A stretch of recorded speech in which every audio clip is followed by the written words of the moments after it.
आइए इसकी YouTube channel पे आप सभी का स्वागत है। आज का हमारा क्लास है राजपूत रिलेशन अंडर मुगल। जैसे कि दोस्तों आप लोगों को पता है कि under the Mughals, specially under Akbar, Rajput के साथ एक बहुत ही कॉर्डियल, एक बहुत ही फ्रेंडली रिलेशन बनाया गया था। और राजपूत जो थे, मुगल एडमिनिस्ट्रेशन की या मुगल जो एम्पायर थी उसके जो फाउंडेशन था उसमें एक बहुत ही इंपॉर्टेंट रोल प्ले किया था।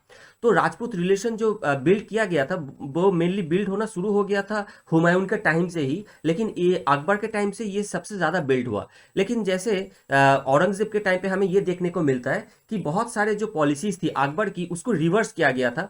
तो उसी तरीके से यहाँ पे भी हमें ये देखने को मिलता है कि अकबर के टाइम पे जैसे राजपूत रिलेशन बिल्डअप हुआ था, अच्छा हुआ था, स्ट्रांग हुआ था, औरंगजेब के टाइम पे वो डिटोरिएट करना शुरू हो गया था। तो चलिए आइए हम लोग इन डिटेल डिस्कस करते हैं राजपूत रिलेशन के बारे में, ठीक है ना। अब देखिए दोस्तों, अंडर बाबर, बाबर के टाइम से शुरू होता है मुगल एम्पायर। तो बाबर के टाइम पे जो राजपूत रिलेशन था या राजपूत पॉलिसी थी, that was totally determined by the politico military compulsion. Right, वो ये था कि बाबर केम इन इंडिया और invaded India and established a Mughal rule in India. तो सबसे पहले उनको बहुत सारे हिस्टोरियंस का ये मानना है कि जो राणा सांगा थे, Rana Sanga actually invited Babur to weaken Ibrahim Lodi. लेकिन राणा सांगा ने कभी सोचा नहीं था कि बाबर यहाँ पे आकर के बस जाएंगे और यहाँ पे मुगल डायनेस्टी एस्टेब्लिश कर लेंगे। ठीक है, तो ये जब राणा सांगा को ये समझ में आता है तो the war between Rana Sanga and Babur was inevitable और battle of Khanwa took place in the year 1527। उसके बाद Babur also fights against Medini Rai in the battle of Chanderi. ठीक है, तो यहाँ पे इस टाइम पे बाबर को जो लड़ाई करना पड़ा था वो इसलिए क्योंकि वो at that time Mughal dynasty और Mughal empire was a very vulnerable situation और उनको अपना जगह बनाना था इंडिया में। इसके वजह से उनको लड़ना पड़ा था। और उस टाइम पे राजपूत जो थे वो बहुत ही एक ब्रेव और इंपॉर्टेंट रोल प्ले कर रहा था इंडियन पॉलिटिक्स में। तो इस टाइम पे कोई एज सच रिलेशन तो बिल्डअप नहीं हो पाया, लेकिन इंडिया में बाबर ने एक जगह, मुगल के लिए एक जगह बना लिया था। अब ये रिलेशन मेनली बनना शुरू हो गया था हुमायूं के टाइम पीरियड से। हुमायूं के टाइम पीरियड में क्या हुआ देखिए, रानी कर्णावती जो थे, she was attacked by Bahadur Shah of Gujarat and she had sent a rakhi to Humayun.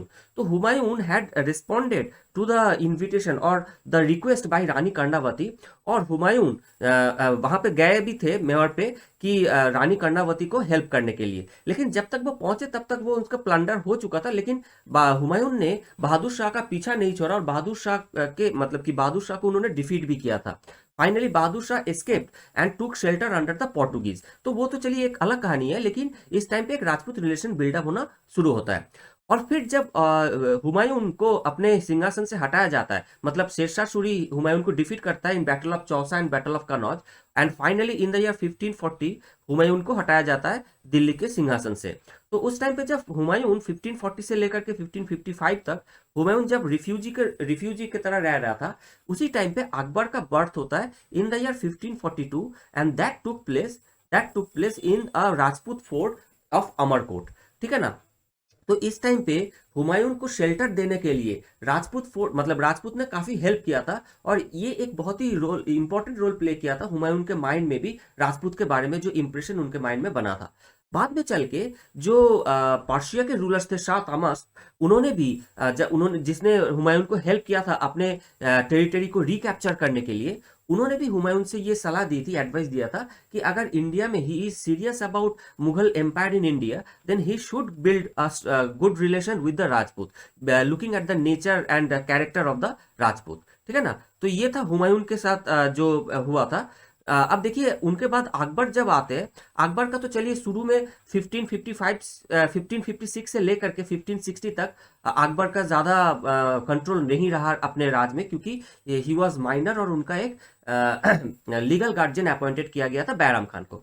लेकिन 1560 से लेकर के जब उन्होंने अपना जिम्मेदारी अपने कंधे पे लिया, actually he became the de facto ruler. तो उनके जो राजपूत रिलेशन है और राजपूत पॉलिसी है वो बिल्डअप होना शुरू हुआ। अब देखिए उनके लाइफ में ये जो कॉन्सुल मतलब कि राजपूत पॉलिसी का जो कॉन्सोलिडेशन हुआ था, उसके वजह क्या थी, उनकी फैक्टर क्या क्या रिस्पॉन्सिबल था। सबसे पहले हम ये देखते हैं कि experiences of his personal life. जैसे कि हमने कहा कि 1542 में उनकी बर्थ हुई थी अमरकोट के एक फोर्ट में, which was under the Rajput. ठीक है ना। तो उनके जो अपने लाइफ के जो पर्सनल एक्सपीरियंसेस है वो उनको हेल्प किया था, उनका एक बहुत बड़ा रोल था। दूसरी चीज थी कि उनके discussions with his father Humayun. जैसे कि हमने डिस्कस किया कि हुमायूं के लाइफ में भी जो इंसिडेंट हुई थी जिसकी वजह से हुमायूं को भी माइंड में भी राजपूत के बारे में एक काफी अच्छा इंप्रेशन था। तो हुमायूं ने भी ये चीज समझाया था अकबर को। बात ये थी कि हुमायूं कुड हैव, अगर हुमायूं और थोड़ा ज्यादा दिन रूल करते तो हो सकता है हुमायूं के टाइम पे ही एक राजपूत रिलेशन या राजपूत पॉलिसी बन जाता, लेकिन वो ज्यादा दिन तक रूल कर नहीं पाए। 1555 में वो उनको रूल वापस मिला और 1556 में उनकी डेथ हो गई। तो उनके फादर की जो एम्बिशन थी या फिर जो ड्रीम थी उनको मेटेरियलाइज किया, उनको इम्प्लीमेंट किया अकबर ने, राइट। तो ये था एक दूसरा फैक्टर। तीसरी फैक्टर थी, देखिए Akbar was a very pragmatic ruler, ठीक है ना। और उनको ये समझ में आया था कि जब proximity from Agra to Rajputana, that also played a role in his mind कि ये जो प्रॉक्सिमिटी है ये that can become a threat अगर राजपूत के साथ रिलेशन अच्छा नहीं बनाया जाता तो। अब देखिए Akbar was also, Mughals were also interested in Gujarat, ठीक है। और गुजरात मतलब आगरा या दिल्ली से गुजरात के जाने का जो रास्ता है वो भी राजपूताना होकर ही निकलता है। और गुजरात पे कंट्रोल एस्टेब्लिश करने के लिए राजपूत के साथ रिलेशन अच्छा होना जरूरी है, राइट। उनकी थ्योरी ऑफ किंगशिप में सुलेकुल का जो जो यूनिवर्सल ब्रदरहुड का जो कॉन्सेप्ट था उसके लिए भी राजपूत के साथ रिलेशन अच्छा होना जरूरी था। और राजपूत की जो कैरेक्टर थी, जैसे कि they were very brave, they are very truthful, committed, even at the time of war they maintain the ethical principles. ये सारी जो चीजें थी ये अकबर को काफी इन्फ्लुएंस किया था, जिसके वजह मतलब कि उनकी जो राजपूत पॉलिसी है उसको बनाने में काफी रोल प्ले किया था। अब देखिए राजपूत पॉलिसी जो अकबर की बनी थी that was build up in 3 phases, ठीक है ना। फेज 1 जो था 1560 से लेकर के 1572 तक, फिर फेज 2 1572 से 78 तक, फेज 3 1578 से लेकर के 1605 तक, एंड तक। और in this 3 phase the relation gradually consolidated और ये रिलेशन और अच्छा बनता चला गया।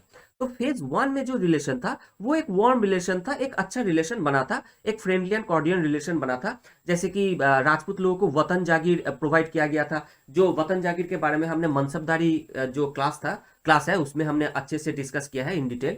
तो उनको वतन जागीर प्रोवाइड किया गया था जो कि और बाकी किसी के लिए ज्यादा था नहीं। लेकिन इन टाइम पे अकबर ने कैरेट एंड स्टिक का मॉडल फॉलो किया था। इसका मतलब ये होता है कि जो राजपूत रूलर अकबर की जो अथॉरिटी है उसको मान लेगा तो उसके लिए उसको अच्छा पोस्ट या हाई पोस्ट दिया जाएगा। लेकिन अगर कोई राजपूत रूलर नहीं मानता है तो उनके खिलाफ मिलिट्री कैंपेन भेजा जाएगा। जैसे कि एग्जांपल है राणा प्रताप, राइट, उनके खिलाफ एक मिलिट्री कैंपेन भेजा गया था। और चौथी चीज थी कि he started to make matrimonial relation with Rajput. तो ये एक रिलेशन अच्छा बनता चला जा रहा है and that continued up to 1572। अब देखिए 1572 में एक इंसिडेंट होता है जिसके वजह से फेज 2 में आ जाता है और रिलेशन और ज्यादा अच्छा हो जाता है। होता यह है कि इस टाइम पीरियड में ट्रस्ट इंक्रीज होता है और वो हुआ ही था इस इंसिडेंट की वजह से जो गुजरात कैंपेन की इंसिडेंट के नाम से जाना जाता है। हुआ ये था कि 1572 में अकबर कैप्चर गुजरात, ठीक है। तो गुजरात में जब वो कैंपेन कर रहे थे, जब जा रहे थे, उसी कैंपेन के दौरान एक दिन ऐसा हुआ कि अकबर जिस हाथी पे चढ़े हुए थे that elephant went out of control. तो जिसके वजह से उनके जो खुद के बॉडीगार्ड थे वो भी भाग गए, लेकिन एक राजपूत रूलर थे राजा भरमल जिन्होंने और उनके साथियों ने अपने जान का परवाह ना करते हुए भी अकबर की जान बचाई थी। तो ये एक इंसिडेंट था जिसके वजह से अकबर का ट्रस्ट राजपूत के ऊपर और ज्यादा बढ़ गया था। और देखिए राजा भरमल, मान सिंह, इन लोगों को बहुत ही हाई पोस्ट देने लग गए थे Akbar. So that continued in the second phase जिसमें ट्रस्ट और रिलेशन और ज्यादा बढ़ गया था, which went on from 72 to 78। और फेज 3 में जाकर के रिलेशन और ज्यादा अच्छा हो जाता है। वो इसलिए होता है कि देखिए जैसे कि अकबर के जो जो नोबिलिटी थी, नोबिलिटी में तो बहुत सारे मुस्लिम नोबल्स थे। तो उनके ऊपर एक मतलब कि चेक्स एंड बैलेंस के लिए उनको लगा था कि Rajput are the I mean most trusted और मोस्ट एफिशिएंट नोबल्स जिसके सहारे वो उनके ऊपर चेक्स एंड बैलेंस क्रिएट कर सकते हैं। अब देखिए 1578 में अकबर जो इस्लामिक उलेमास थे उनसे भी काफी दूर हो गए थे। जैसे कि हमने रिलीजियस पॉलिसी में डिस्कस किया था कि इबादत खाना उनको बंद करना पड़ा था, और जो एरोगेंस है उलेमास की उनसे वो बहुत ही खफा हो गए थे। तो उनके ऊपर भी एक चेक्स एंड बैलेंस के लिए उन्होंने अकबर के साथ उनका ट्रस्ट ट्रस्ट और ज्यादा बढ़ गया था। तो इस टाइम पे ट्रस्ट इतना ज्यादा बढ़ गया था कि Rajput started to be treated like almost like an equal. जैसे कि हमें एग्जांपल मिलता है भगवान दास जो बीरबल के नाम से जाने जाते हैं, और अकबर और बीरबल की बहुत सारी कहानियां हमें ऐसे सुनने को मिलता है, ठीक है ना। तो ऑलमोस्ट लाइक एन इक्वल ये ट्रीट किया जाने लगा था। तो अकबर के टाइम तक हमें ये देखने को मिल रहा है कि in this entire period Rajput के साथ रिलेशन कैसे और स्ट्रांग होता चला जा रहा है। और जहांगीर और शाहजहां के टाइम पे the relation the policy Rajput policy was more or less continued in the same manner, but this relation started to change only during the time of Aurangzeb. उनका उनका एक ये था कि उनकी जो रिलीजियस पॉलिसी थी और उनके टाइम पीरियड में जो बहुत सारे रिवोल्ट हो रहे थे, ये एक बहुत बड़ा वजह था कि उनके राजपूत रिलेशन में एक चेंजेस आया था। तो अगर हम औरंगजेब की टाइम पीरियड में राजपूत रिलेशन को डिस्कस करें कि that also can be divided into 3 phases। Phase 1 was very short lived, 1658 से लेकर के 60 तक, बस 2 साल का ही एक फेज 1 था। जिस टाइम पीरियड में रिलेशन अच्छा तो था लेकिन थोड़ा सा एक साइन देखने को मिला था। फेज 2 में क्या होता है कि ये रिलेशन डिटेरियोरेट होना शुरू होता है, जो which runs from 1660 to 78। And in phase 3 एक डिस्ट्रस्ट हो गया था, और रिवोल्ट भी होना शुरू हो गया था। अब देखिए फेज 1 में हुआ ये था कि जब औरंगजेब रूलर बने, there was a war of succession, ठीक है ना। जैसे कि जो शाहजहां थे उनके 4 बेटा था, राइट, दाराशिको, मुराद, शाह शुजा एंड औरंगजेब। तो Dara Shikoh was the crown prince, right, और दाराशिको को डिफीट करके ही औरंगजेब रूलर बने थे। लेकिन बहुत सारे राजपूत रूलर्स ने दाराशिको को सपोर्ट किया था जब ये वॉर ऑफ सक्सेशन चल रहा था। तो बाद में चल के औरंगजेब ने उनको फॉरगिव तो कर दिया था इन सारे राजपूत रूलर्स को, लेकिन एक थोड़ा सा रिलेशन डिटीरिएट हो गया था क्योंकि उन्होंने दाराशिको को सपोर्ट किया था, और इधर उलेमाज लोग जो थे उन्होंने औरंगजेब को सपोर्ट किया था। बाद में चल के औरंगजेब की विक्ट्री हुई थी, राइट। अब 1660 से लेकर के सेकेंड फेज स्टार्ट होता है। इस टाइम पीरियड में कुछ इंसिडेंट होता है जिसके वजह से रिलेशन थोड़ा सा डिटीरिएट होने लगता है।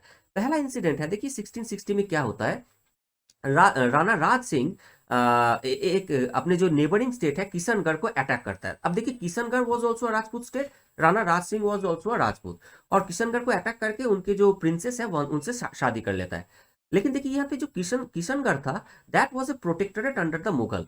और तो राणा राज सिंह के जो ये जो हाई हैंडेडनेस थी इनको औरंगजेब ने पसंद नहीं किया था।